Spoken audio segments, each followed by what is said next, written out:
Hello అందరికీ నమస్తే, welcome back to my channel. మీ అందరికీ రథసప్తమి శుభాకాంక్షలు.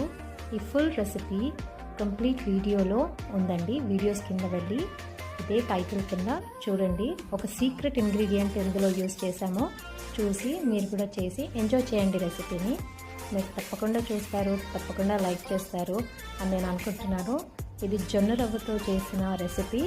చాలా టేస్టీగా, చాలా హెల్తీగా అవుట్పుట్ వచ్చింది. మీరు తప్పకుండా ట్రై చేసి నా వీడియోస్ని లైక్ చేయండి, షేర్ చేయండి, సబ్స్క్రైబ్ చేయండి. థ్యాంక్ యూ సో మచ్ అండి for your support and humbleness. Thank you.